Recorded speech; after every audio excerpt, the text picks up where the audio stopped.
All right, last page of the homework. Video key. Again, calc is okay for this entire section. I want you to work on the process and understand the multiplication and division. It took Jacob 7 2/10 minutes to drive 1 8/10 laps. I guess they're really big laps. Maybe we're talking about like the Indy 500 and it's my little Honda minivan. How long will it take to go 6 laps? These two numbers don't look very compatible, but I do know that they can both go to 18 really easily. I know that 1 8/10 times 10 will give me 18, and 18 divided by 3 will give me 6. So what I could do here would be 7 2/10 times 10 would be 72. You could always check that with a calculator. And then I'm going to divide 72 by 3 to get my answer of 24. That seemed pretty simple based on using some compatible numbers. I really like using integers where I can. So my first question is answered with 24 minutes to go 6 laps. How many laps will he drive in 36 minutes? Well, there's 2 ways to attack this. I can see that 72 and 36 are related. I can see that there's a lot of ideas here with 12. What I might do is I might take that 24 and divide by 2 to get 12. 6 divided by 2 is 3. And then I could multiply by 3 here. 3 times 3 is 9. I don't need a calculator for that. Or I could have said, well, 72 divided by 2 is 36, and 18 divided by 2 is 9. So there's lots of ways to get there using these compatible numbers that you can multiply together or divide. So my second answer is 9 laps in 36 minutes. Not too bad. All right, so this next one comes right back to 5-3. We just went over this. You have to be really careful when you're comparing. 2 farms have different ratios of cows to chicken. Farm number 1, farm number 2.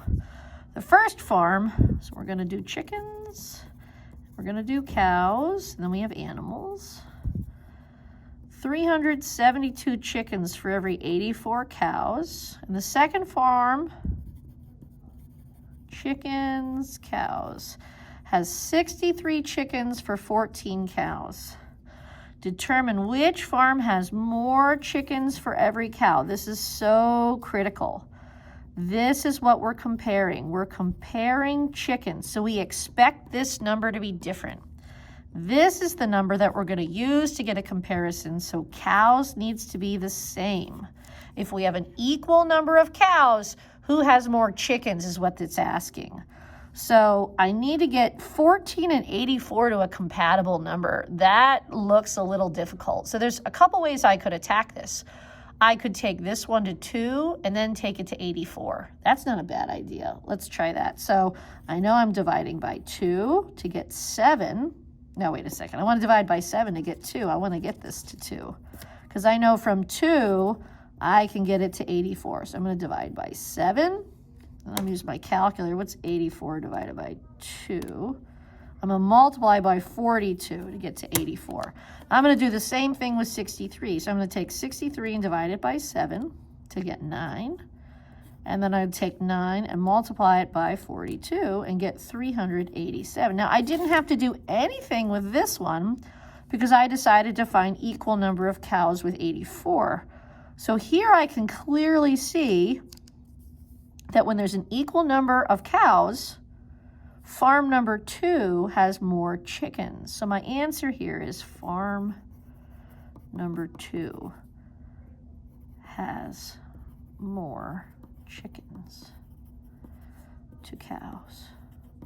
Because, I guess I'm going to change it to a comma, because when there are equal cows, and I used 84, I could say 387 is greater than 372. So here I use a little bit of a math sentence here, and my work up here supports this sentence. I don't have to do more to support that answer. The other way to do it, I guess, would try to make 84 into 14. What's 84 divided by 2? Now, you don't have to solve it twice. This is 21. So I divided by 2 here. So what's 372 divided by 2? 186. Now I can get this number to 7 by dividing by 3. So 186 divided by 3 is 62. And then I could have multiplied this by 2 to get to 14. 62 times 2 is 124. So what I have here are all equivalent ratios. All equivalent ratios for farm 2. So here I could compare 124 to 14, or I could compare 372 to 387. They both show me I did something wrong here.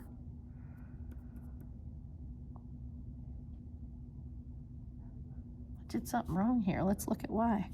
Divided by 3 times 2. Divided by 3 times 2. They both have 14. This is saying now farm 1. I did something wrong here, so let's see what.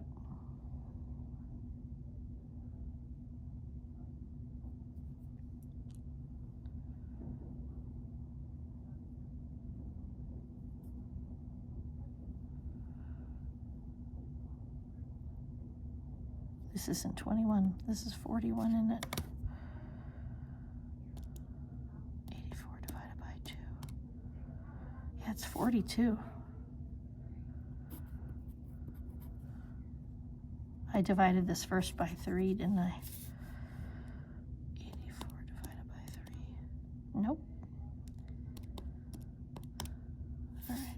This was divided by 4 to get to 21. Which means that this one would have been divided by 4. Oopsie.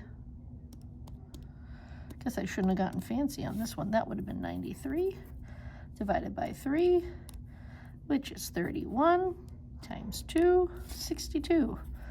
Whew, it really should support the same answer no matter whether you use 84 or 14. So when this one has 14 cows and this one has 14 cows, this one has 1 more chicken.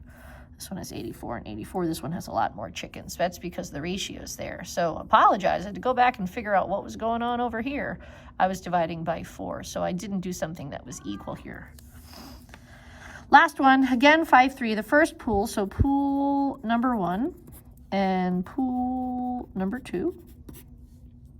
So we have gallons and minutes. Second pool, we have gallons, and we have minutes. Determine which pool fills more gallons per minute. So this is what we're comparing. We expect it to be different, and this we want to be the same. So we want an equal number of minutes. 7.5 and 6, I don't want to deal with that. What if I double this just to get rid of that decimal point? So 7.5 times 2, let's see if we can get my math right on this one, is 15. 17 and 25/100 times 2. 34 and 5/10. 15 and 6. Both work with 30. I could do that. Times 2. 34 and 5/10 times 2 is 69 gallons and 30 minutes. And here I'm multiplying by 5. So I have 13 and 2/10 times 5. It's just 66 gallons. So quite clearly here, we see that pool number 1, because they have equal number of minutes, which is 30 minutes, pool number 1 fills faster when equal number of minutes. And I'm going to reference my work, 30. Pool number 1 has filled more. 69 is greater than 66. So that's not the only way to solve it. You could have seen that. So here I'm finished. Now, if you don't like going from 15 to 30 and 6 to 30, you could have gone down to 3 by dividing 15 by 5, and then taking 34 and 5/10 divided by 5 and getting 6 and 9/10. 34 and 5/10 divided by 5. All right, so that's 3. I could have taken 6 and divided by 2 and gone 13 and 2/10 divided by 2 and gotten 6 and 6/10. This again supports that pool number 1 is faster, so it doesn't matter which compatible number you find. There's infinite possible ways to look at it, but you have to find a number that is the same. All right, that's that.